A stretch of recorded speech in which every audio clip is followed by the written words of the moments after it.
González, quien es jefe del grupo de la División de Inteligencia número 2 del DIRCOTE, y que estuvo a cargo de la desactivación de la cúpula del MRTA para hablar acerca de Peter Cárdenas, el segundo de esta agrupación terrorista que iba a salir mañana mismo de la cárcel, pero ahora nos va a explicar qué es lo que ha pasado. El general González va a salir igual porque ya se cumple su pena en el mes de septiembre. ¿Qué tan peligroso es esto? Estaba leyendo que el congresista Pedro Espadaro iba a presentar un proyecto para declarar muerte civil a los que han sido condenados por terrorismo. A mí me parece una excelente idea, tomando en cuenta de que todos ellos, la gran mayoría, supuestamente habían sido condenados, sentenciados a cadena perpetua, y todos están saliendo, y la gente no está tomando realmente este caso con la precaución debida, ya que estamos hablando de genocidas, de asesinos. ¿Cómo está, general? Gracias por venir. Bueno, agradeciéndote también, Julianita, por tu invitación. Y bueno, estamos para responder a las inquietudes. Empezamos a ver, me gustaría que le aclare a los televidentes qué pasó con esas condenas fuertes, rígidas, de cadena perpetua a todas estas personas, si se les puede llamar así, que tanto daño le hicieron a nuestro país y que fueron sentenciadas en un inicio a cadena perpetua y que ahora están saliendo a los 25 años por los delitos que fueron además reconocidos, ¿no? En el caso de Peter Cárdenas, terrorismo, terrorismo agravado y contra la fe pública. Bueno, decíamos que aquí hay responsables políticos porque ellos ya fueron sentenciados a cadena perpetua, ¿no? Su oportunidad por todos los actos criminales que cometieron y los daños materiales que ascendían a más de 35.000 millones, más de 25.000 peruanos muertos. Entonces, bueno, estamos asumiendo lo que en ese momento o inicialmente el abogado García Sayán defendió al chileno Petrucci, sí, claro, en la Corte Interamericana de Derechos Humanos. Consiguieron sentencias favorables porque decían que habían sido investigados o habían sido sentenciados sin respetar el debido proceso o los derechos humanos. ¿Qué fue la locura? ¿Qué puedes respetar o qué puedes validar en caso de gente que, aunque suene duro, se tiene que morir en la cárcel por lo que hicieron y por la cantidad de muertes que ellos generaron declarándole la guerra al país? General, cuando se habla del MRTA, hay muchos que tienden a minimizar o saber mucho menos de lo que fue Sendero Luminoso. Evidentemente tenían estrategias políticas diferentes, ideologías también diferentes. ¿Pero qué nos podría decir usted del movimiento revolucionario Túpac Amaru? Bueno, sabemos que el movimiento revolucionario Túpac Amaru tenía una organización político-militar, un comité central, un comité ejecutivo nacional, y bueno, y sabemos que si tenía una organización político-militar, entonces creo que bueno, ellos han venido operando a través de las diferentes acciones, llámese las extorsiones, secuestros, y bueno, y también los secuestros a los prominentes empresarios. No olvidemos que a Peter Cárdenas, en la avenida Las Artes, la cuadra 3, encontramos un domicilio donde identificamos o encontramos las mal llamadas cárceles del pueblo, donde pagaban condena sin respeto a los derechos humanos, sin condena de los fueros judiciales, solamente por el aspecto criminal de esta organización, donde, bueno, pues estaban 5, 6, 7 meses y los pedían como para su rescate $3 millones, aparte tenían que repartir camiones con víveres en los asentamientos humanos. Todos los peruanos conocen. Claro, lo que ellos hacían era aprovechar la escasez que había en la época del gobierno aprista, por ejemplo, y se iban a hacer populismo a los asentamientos humanos, regalando justamente todo lo que al resto de personas les faltaba, ¿no? Arroz, leche, y de esta manera los iban convenciendo, les iban lavando el cerebro para pasarlos a sus filas y que se levanten en contra del Estado peruano, ¿no? Bueno, muy bien tu análisis. Estamos viendo entonces cuál era la realidad del país del 85 al 90 o del 80 al 90. Entonces, muy bien, había una extrema pobreza, había un país inelegible y todas las condiciones se estaban dando. Y eso es peligroso, como estamos viendo en este momento, una democracia débil, partidos políticos en crisis, corrupción que se va generalizando Entonces esto debe llamarnos la atención y reflexión de que tenemos un sendero luminoso vivo que tiene una estrategia política y militar, y no vamos a creer que ellos han renunciado a la estrategia militar. Igual que el MRTA también tenía una estrategia militar. Allí están los secuestros, allí están los tomas de pueblos, allí está la cantidad de asesinados. Claro, pero en el plano militar, hoy en día el MRTA está desarticulado, pero en el político... Bueno, le voy a decir como primicia, por ley está preso. El camarada Camilo está caminando, quien lo ha sustituido y en este momento está trabajando, inclusive hasta publicado un libro en Bolivia. Y ellos están trabajando muy de cerca. Entonces, ¿qué sucede? Tienen inclusive vinculación también con el narcotráfico. Están saliendo avionetas a Bolivia, de Bolivia están saliendo a México, de México a Estados Unidos y Europa. Entonces, eso es preocupante. ¿Y hay manera de que más adelante, para generar un bloque de defensa más fuerte o de ataque, el MRTA y Sendero Luminoso se junten o no? Eso es imposible. Esto es imposible. Y esto siempre hemos analizado, inclusive tú recordarás cuando hacíamos ese análisis, esto era como el agua y el aceite. Claro, pero dada la coyuntura y tomando en cuenta de que ambos grupos terroristas, tanto Sendero como el MRTA, necesitan del narcotráfico para subsistir, por un interés común podría mañana decir, ok, somos el agua y el aceite, ideológicamente somos totalmente diferentes, incompatibles, pero es momento de darnos la mano porque los dos nos queremos traer abajo al Estado, ¿no? Tienes un análisis muy importante. Quisiera compartirlo porque no vamos a ser tontos, porque ellos, para alcanzar la toma del poder, no es cierto que van a buscar la vía democrática, no es cierto que estamos hablando de este frente, y bueno, pero sin embargo, ni el MRTA ni Sendero han renunciado a la toma del fusil o a la toma del poder vía el fusil.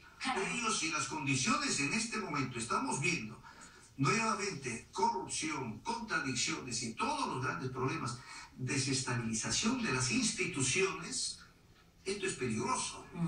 Esto es peligroso. Se dan condiciones para estas organizaciones que están trabajando políticamente, universidades, sindicatos y diferentes asentamientos humanos, el trabajo que ellos saben hacer. No nos olvidemos que Sendero se inicia desde el año 1960 trabajando políticamente, y el MRTA su primera acción en marzo del 82, cuando atentan contra un banco de crédito en La Victoria, les llevan 10 millones, hieren a un policía y muere también un terrorista en enfrentamiento. Lo que usted dice es sumamente interesante para analizar, ¿no? Porque evidentemente el MRTA cobra mucha fuerza, y el Sendero también, seguro, pero a través de la pobreza, que era la matriz para que ellos pudieran crecer como finalmente lo hicieron. Hoy en día quizás no estemos hablando de casos de extrema pobreza como en la década de los 80, pero sí de un desencanto de parte de la población con relación a las autoridades, que es lo que ha permitido que en las últimas elecciones, por ejemplo,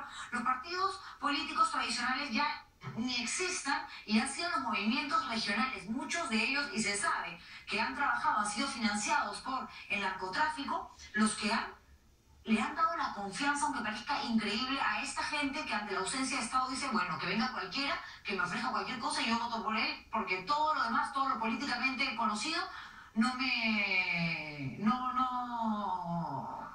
llena y me parece que me están estafando. Por lo tanto, una situación como la de ahora es un caldo de cultivo para que el MRTA recobre su fuerza, ¿no? Lógico. Hablamos del caldo de cultivo. No sé si tú recuerdas cuando Moscaloca decía al presidente de la República, Belaúnde, decía que podemos pagar inclusive la deuda externa. No nos olvidemos entonces que el narcotráfico en este momento, con las más de 100.000 hectáreas, que somos los primeros productores de hoja de coca, tenemos lavado de activos, tenemos en este momento un debate inclusive de corrupción, estamos viendo cómo se resuelve un tema en Bolivia, cómo se resuelve en el Perú. Mira, entonces todo esto desestabiliza la democracia y la falta de credibilidad en las autoridades que nos gobiernan y los partidos políticos que lamentablemente están tan débiles y sin presencia en estos momentos frente a un accionar que necesariamente estamos asumiendo, la libertad, como este caso de Peter Carney-Schulte. ¿Quién no sabe quién fue Peter Carney-Schulte? A ver, me gustaría que... Peter Carney-Schulte formó parte del Comité Central, Comité Ejecutivo Nacional, Comité Metropolitano, y tenía a su cargo todas las acciones o ejecuciones de planeamiento y dirección, llámese los secuestros, llámese la toma de pueblos, llámese los asesinatos, el cobro de cupos que ellos decían que eran los impuestos de guerra, no sé si recuerdas. Sí, claro, ya secuestraban a un empresario y luego no solamente lo tenían privado de su libertad, sino que además los flagelaban, los maltrataban, no le daban de comer y los obligaban a ellos mismos a pedirle a su familia o a sus socios cupos millonarios para obtener a cambio su libertad. Así es. Entonces el Perú no puede olvidar, más aún los empresarios. Mira, allí escuché que lo has invitado a nuestro amigo Arturo Guzmán, un gran empresario. Mira, él en el anonimato, discúlpame que te voy a comentar, un gran hombre. No combatió con las armas, pero sí con la esperanza de una democracia y buscando la inversión como empresario para el desarrollo del país. A mí me alegra, lo acabo de saludar, hombres como Arturo, que se han fajado también por la democracia, por el desarrollo del país. Eso es lo que hay que llamar a estos empresarios, hay que llamar a que venga la inversión real y que el Perú vuelva a tomar lo que es la inversión para la generación de puestos de trabajo. Mientras estén las cosas, sí, pero mientras estén las cosas como las vemos ahora, en general, todos esos empresarios que usted menciona van a ser mañana blancos fijos de estos terroristas que salen y que tienen la intención de seguir evidentemente con sus estrategias terroristas, aunque pueda cambiar la forma, pero el fondo es el mismo. Entonces, estamos hablando de un Peter Cárdenas, ahí están imágenes, mientras nosotros conversamos aquí en el estudio, de gente que ni siquiera tiene la capacidad de pedir perdón, de arrepentirse, y van a salir. ¿Y quién va a seguir a estas personas? ¿Quiénes van a estar detrás de los pasos de estos personajes tan pero tan peligrosos? Hay un nuevo frente político que se acaba de formar e incluso se han presentado en conferencia de prensa que quieren postular a las elecciones presidenciales general del próximo año y que tiene sus filas a Manuel Fajardo, nada menos abogado de Ismael Guzmán, integrante del Movadef, y no han descartado que suben a sus filas a Peter Cárdenas, ahora que ya en algunos meses obtiene su libertad. Estas son las cosas a donde estamos asistiendo, pero hay que insistir. Si Movadef es una organización de fachada del MRTA y todos los frentes que puedan formarse siempre serán de fachada, y no vamos a olvidarnos que tanto Sendero como el MRTA no van a dejar las armas y si tienen que utilizarle en algún momento lo van a usar. No olvidemos, Sendero Luminoso está presente. Estamos hablando Movadef, estamos hablando del frente. Bueno, y acá hay que llamar a reflexión a los partidos políticos, hay que llamar a reflexión a todos los hombres de la empresa, al pueblo en general, que recapacitemos y que recordemos la historia pasada que fue tan dura que enlutó a nuestro pueblo peruano. Entonces, y tu programa es muy importante cuando necesariamente estás haciendo recordar a este pueblo, que muy fácil se olvidaron, o jóvenes que necesariamente no conocen por qué se enlutó y cómo desangró el país. Además de Peter Cárdenas, esta es la última pregunta general que ya sale en septiembre. ¿Qué otros integrantes del MRTA están a punto también de despedirse de las cárceles donde han permanecido tantos años para volver a recorrer las calles de Lima con total impunidad, obviamente, porque ya cumplieron su condena? Bueno, si estamos viendo que la mayor parte de los delincuentes terroristas, llámese Sendero, llámese el MRTA, no tienen ya cadena perpetua, tienen 25 años, y esto hay que revisar, porque a Peter Cárdenas se la capturó el 16 de marzo de 1992. Claro. Entonces, si nosotros comenzamos a sumar, si él tiene 25 años, él debería salir todavía en el 2017.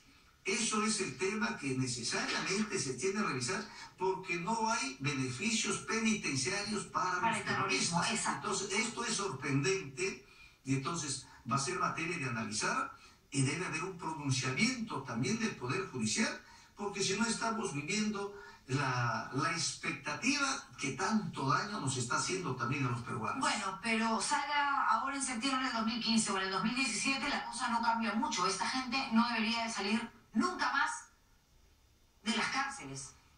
Pero nunca más. Así es, ¿vale? El tema es que, bueno, se cometieron errores garrafales que ahora están manifestándose a través de las repercusiones, ¿no? La sentencia tuya es alturada, pero fíjate cómo hubiéramos querido que así hubieran pensado estos políticos del 2001 que necesariamente crearon las condiciones cuando se quedaron sin efecto las leyes que en ese momento permitieron pacificar al país, querían cadena perpetua, y luego de eso se flexibilizaron las condenas, se reaperturaron los procesos y ahí está el resultado. Esto es en el mediano y largo plazo que estamos observando y estamos viendo un Perú que ayer desangró y ahora que vive nuevamente una desesperanza cuando ve que estos delincuentes que mancharon con sangre a nuestro país están saliendo en libertad. Es increíble. Y esto debe llamarnos a reflexión a todos los peruanos. De acuerdo, y no solamente es increíble de parte de todos aquellos que lograron que las leyes beneficien a estos asesinos, sino que hay personas que ni siquiera saben, porque son jóvenes, es entendible, no vivieron esa época, pero que no quieran enterarse, no quieran conocer este pasado sangriento que necesitamos recordar cuantas veces sea necesario para no volver a caer en lo mismo, para no convencernos, para no dejarnos llevar por todo este floro de la gente del Movadef que ingresa a universidades, que ingresa a institutos, diciéndoles que el Estado es una porquería, que el gobierno es terrible. Sí, muchos quizás podamos compartir esos ideales, pero de ahí a compartir el pensamiento Gonzalo hay una gran diferencia. El tema es que hay muchos que no saben qué es el pensamiento Gonzalo. Muchísimas gracias por haber estado. Siempre un placer, general, conversar con usted. Nos vamos a una pausa comercial y regreso con Arturo Guzmán, el expresidente del Instituto Peruano del